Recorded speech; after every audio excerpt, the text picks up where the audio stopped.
చర్య అని చెప్పేసి రెండు పార్టీలు ఉమ్మడి కూటమిగా ఈరోజు వచ్చినాయి. ఈ రాష్ట్రంలో ఉన్నటువంటి జగన్మోహన్ రెడ్డి పరిపాలన ఎంత దారుణంగా ఉందంటే సామాన్యుడు కూడా బతకలేనటువంటి పరిస్థితుల్లో ఈరోజు పరిపాలన ఉంది.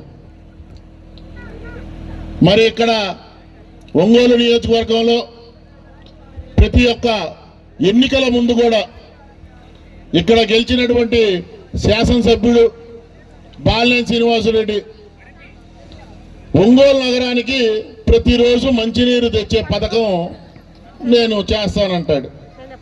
మరి తెచ్చావయ్యా అంటే తేలేదు. మరలా ఎన్నికల ముందు సరికొత్త డ్రామాకి తెరదీస్తారు. మరలా ఆ డ్రామా ఆడి మరి ఈ రోజుకి నీరు ఎందుకు తేలేదని మేము అడుగుతున్నాం. లేదు, నీళ్లు తేలేదు, నీళ్లు లేవు, మరి ఎక్కడున్నావు? మరి ఒంగోలు ప్రజలు నీళ్లు అడుగుతుంటే హైదరాబాద్లో కూర్చొని సీట్ ఏమైందని అడుగుతున్నాం. మరి ఒంగోలు ప్రజలు నీకు ఓటేసింది మరి దేనికి? మరి ప్రజలు నువ్వు మంచినీళ్ళు అందించలేనటువంటి వ్యక్తివి ఒంగోలుకి అభివృద్ధి చేస్తావా అని మేము అడుగుతున్నాం. ఒంగోలు అభివృద్ధి చెందాలంటే తెలుగుదేశం పార్టీ, జనసేన పార్టీ ఉమ్మడి అభ్యర్థిని గెలిపించాలి.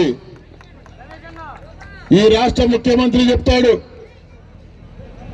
నా కోసం 2 బటన్లు నొక్కలేరా అని. 2 బటన్లు నొక్కుదాం. అవి ఒకటి సైకిల్ గుర్తు మీద, 2 గాజు గ్లాసు గుర్తు మీద గుర్తుదాం. ఈ రాష్ట్రం నుంచి శాశ్వతంగా ఈ జగన్మోహన్ రెడ్డిని ఇంటికి పంపించుదాం అని చెప్పేసి 3వ డివిజన్ సభ్యులందరికీ కూడా మనవించుకుంటున్నాను. రేపు రాబోయే ఎన్నికలు చాలా కీలకమైనటువంటి ఎన్నికలు. ఎందుకంటే మన భవిష్యత్ తరాలు బాగుండాలన్నా, మన జీవితాలు బాగుపడాలన్నా ఈ రాష్ట్రం నుంచి వైసీపీని తరిమి కొట్టే విధంగా మనందరం పనిచేయాలి. ఎక్కడ కూడా పోలింగ్ బూత్ లోకి వెళ్తే మనకి కనపడాల్సింది గుర్తు ఒక్కటే, గాజు గ్లాసు సైకిల్ గుర్తు. రేపు టికెట్ ఎవరికైనా రానివ్వండి, ఉమ్మడి అభ్యర్థులు ఎవరికి ఇచ్చినా సరే మనం గెలిపించుకోవాల్సినటువంటి బాధ్యత మన మీద ఉంది. ఎట్టి పరిస్థితుల్లో కూడా రేపు రాష్ట్రంలో తెలుగుదేశం పార్టీ, జనసేన పార్టీ ఉమ్మడిగా ప్రభుత్వంలో రాబోతున్నాం.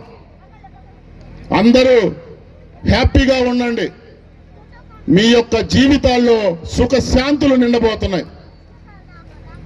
పవన్ కళ్యాణ్ గారి నాయకత్వంలో, చంద్రబాబు నాయుడు గారి నాయకత్వంలో, వీళ్ళిద్దరి నాయకత్వాల్లో రాష్ట్రం ముందుకు వెళ్లే విధంగా పనిచేసిద్దని చెప్పి మీ అందరినీ కోరుకుంటున్నాను. మీ అందరికీ మాటిస్తున్నాను, జనసేన పార్టీ, తెలుగుదేశం పార్టీ ఉమ్మడి అభ్యర్థులతోనే ఒంగోలు నియోజకవర్గం అభివృద్ధి చెందిద్దని చెప్తున్నాను. ఎందుకంటే అభివృద్ధియే ముఖ్యం మన 2 పార్టీలకు కూడా. స్వలాభం కోసం మనం లేం.